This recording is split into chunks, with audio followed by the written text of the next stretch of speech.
¿Qué tal, Luis Alberto? Buenos días, encantado de estar contigo desde Tijuana. Un abrazo. Igualmente, ya habíamos ahí algunas veces ahí intentado, pero entiendo de repente se saturan ahí las agendas, mi estimado. ¿Por dónde empezamos? A ver, somos estados fronterizos y nuestras autoridades también pues han quedado rebasadas, las agendas presidenciales creo también han quedado rebasadas al respecto. Pues sí, Luis, efectivamente es un tema bastante sensible, es un tema, no es reciente, creo que es lo importante que hay que destacar, es un tema que data de la administración de Obama, en el cual recordaremos que Obama expulsaron a cerca de 3 millones de mexicanos, de los cuales estimaríamos que cuando menos que unas 100,000 personas eran grupos vulnerables, niños, niñas y adolescentes. Entonces, desde con Obama se ha dado estos procesos de desintegración de las familias y que lamentablemente por diferentes situaciones no se lograron visibilizar como ahora, en los cuales efectivamente la gran diferencia es que se mediatizó el tema, se difundieron imágenes bastante lamentables, lo cual refleja que pues un país que se supone que es moderno, próspero, y en el cual imperan los derechos humanos, no necesariamente estos estuvieron presentes en el caso de la protección de esos niños y niñas. ¿Por dónde debemos empezar desde, bueno, o qué podemos hacer a estas alturas, doctor? Pues mira, yo creo que aquí el tema es, y también lo vimos en el caso de Obama, desafortunadamente hay un problema de desinformación acerca de las opciones que pueden tener nuestros migrantes para tener algún tipo de visa o quedarse en Estados Unidos mientras se sigue un proceso legal. En muchos casos, desafortunadamente, la asesoría legal la están proveyendo, la están promoviendo, en este caso, abogados que cobran demasiado caros. Entonces, aquí el tema es cómo a través de los consulados mexicanos se brinda una información muy oportuna acerca de alternativas, de asesoría, de promoción legal, a partir de qué, de que este tema va a seguir estando presente. Ese es un tema que digamos, coyunturalmente se aplaza, porque el planteamiento de Trump, ¿cuál es? Es perfecto. Ayer suspendí la desintegración familiar, pero ahora mi planteamiento es detención familiar. Es decir, que aquellas personas que crucen de manera ilegal a Estados Unidos con niños y niñas, esas personas van a ser encarceladas. Ese es el planteamiento de tolerancia serio. Por lo tanto, implica, insisto, visibilidad y capacidad jurídica de acción, y una acción que tiene que ver con esta diversidad de actores diversos en la sociedad de Estados Unidos, grupos religiosos, sociedad civil, grupos de abogados. Por ejemplo, llamó la atención el pronunciamiento de los procuradores estatales, la mayoría de ellos, claro, demócratas, pero que estuvieron a favor de las críticas que se expresaron hacia esa acción promovida por Trump. Entonces, hay actores, hay acciones, y sin duda alguna implica voluntad política, pero también conocimiento para actuar. Bien, del lado mexicano me estás hablando. Sí, claro, del lado mexicano, pero también buscando esa diversidad de actores en Estados Unidos que son sensibles a las demandas mexicanas. Porque aquí el tema es que afortunadamente en esa sociedad que es muy diversa, muy heterogénea, existen diferentes actores, tanto gubernamentales como no gubernamentales, que están a favor de las acciones en favor de estos niños y niñas, y que, repito, va a ser un tema que va a ser recurrente en la agenda, sobre todo porque viene un año electoral, hay elecciones de legisladores, y como lo ha comentado Trump en su momento, él quiere la reelección para Estados Unidos, y esto pues va a implicar una serie de acciones en materia de política pública al respecto. ¿Cuántos son los que cruzan por la frontera, doctor? ¿Tenemos datos, aproximaciones de cuántos ingresan hacia Estados Unidos y cuántos regresan, por ejemplo, de niños? Sí, de alguna manera, mira, en los últimos años, a raíz precisamente de este fortalecimiento del control de las fronteras, sobre todo promovido por esta administración, el número aproximadamente estaría datando aproximadamente de entre 10,000 a 15,000 aproximadamente. Ahora bien, esta situación es importante porque son diferentes formas. En algunos casos, estos niños y niñas tienen familiares, entonces se dan ahí procesos de vinculación, en este caso con las personas que los van a cruzar. En otros casos no tienen ese vínculo, entonces es ahí donde se dan estas situaciones de vulnerabilidad, porque estos niñas y niñas en algunos casos pueden ser sujetos a otro tipo de actividades, trata, prostitución, tráfico de drogas.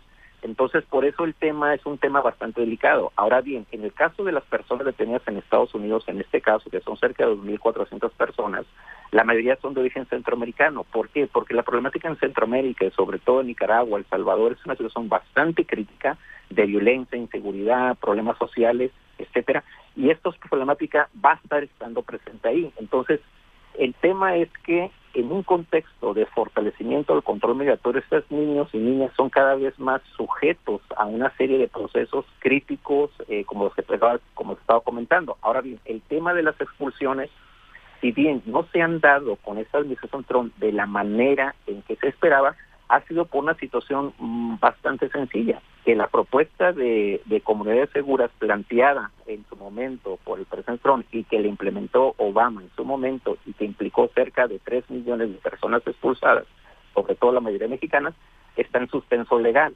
Desde esa perspectiva, actualmente las expulsiones, en este caso de niños y niñas, son, digamos, de cantidades relativamente pequeñas, 1,200 por mes. Entonces, y claro, esta situación tiene que ver mucho si son mexicanos o de origen centroamericanos. La mayoría de ellos son centroamericanos. ¿Por qué? Porque desafortunadamente esas personas no tienen esos vínculos familiares o sociales de los cuales estoy hablando. 10,000, 15,000 son los que ingresan, ¿verdad? Los que me dice. Sí, aproximadamente por año, y los que serían expulsados serían aproximadamente entre 1,000, 1,200 aproximadamente por las distintas fronteras del país. ¿1,200 por estado? No, en general. En general, los 3,000. En general por toda la frontera. 1,200 o 3,000. No, entre los números van entre 1,000, 1,200 a 3,000 personas, niños y niñas aproximadamente.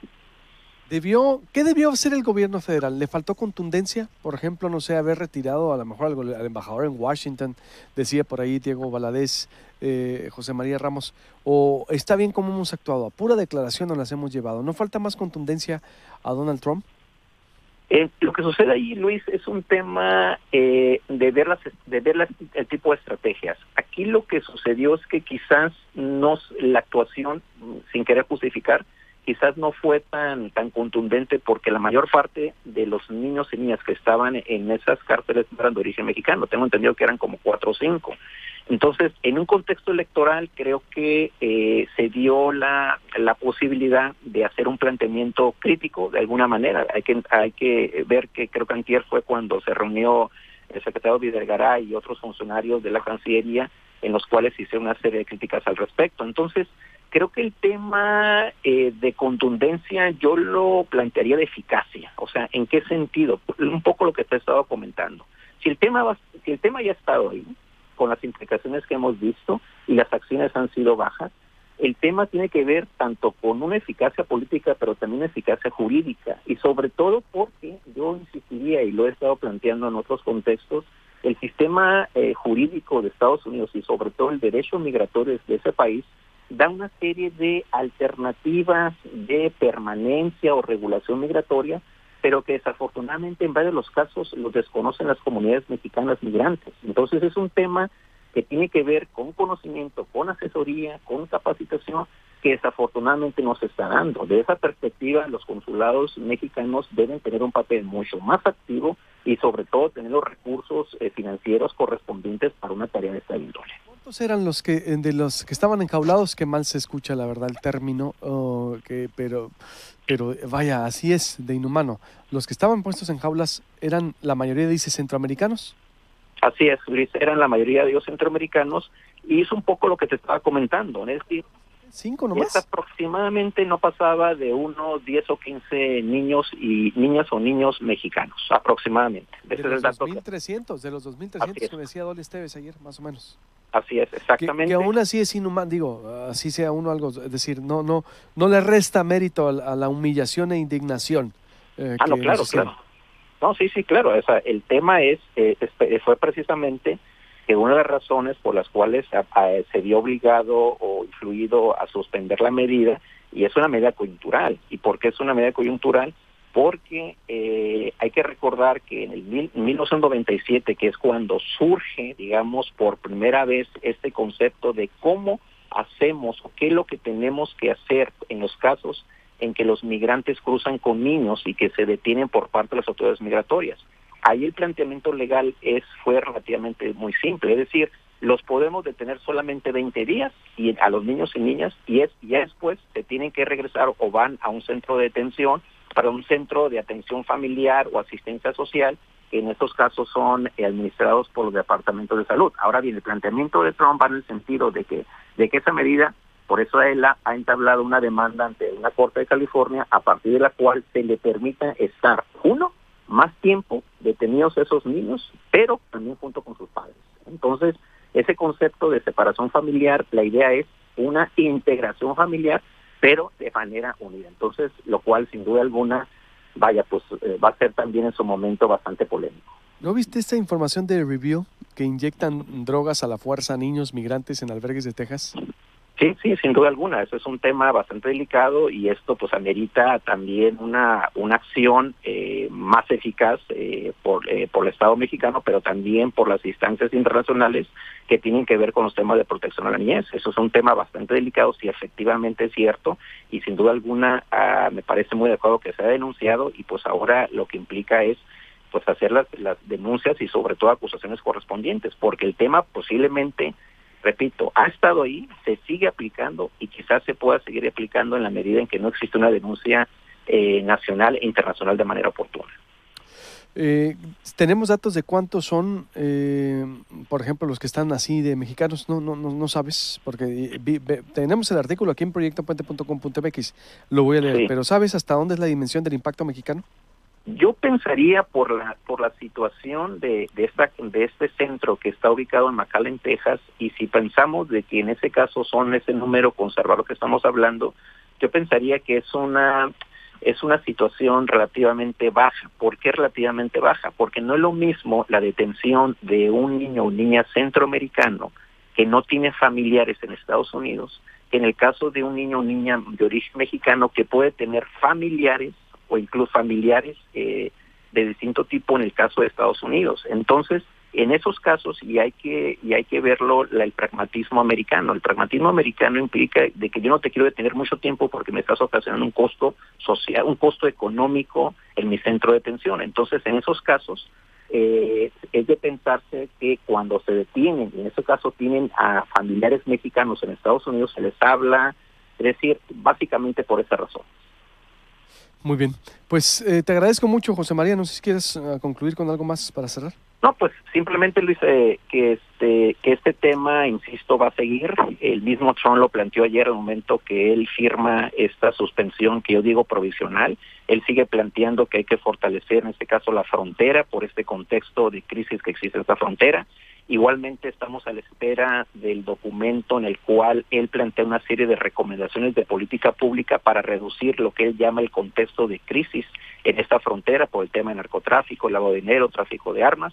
Hay que recordar que este memorándum surge a raíz de la propuesta de militarización de la frontera hace 2 o 3 meses, en el cual él plantea la participación de la Guardia Nacional. Y tercero, el otro elemento que me parece contundente, él sigue insistiendo en el tema del muro. Entonces, creo que esas acciones que estamos visibilizando van en ese contexto. Él sigue insistiendo en ese planteamiento y va a ser un planteamiento que va a estar presente a lo largo de su presencia política en Estados Unidos. Muy bien, pues te agradezco mucho, José María, como siempre. Te envío un abrazo de Tijuana. Hasta pronto. Igualmente un abrazo, José María Ramos, del Colegio de la Frontera Norte de Tijuana, los 1,200 a 3,000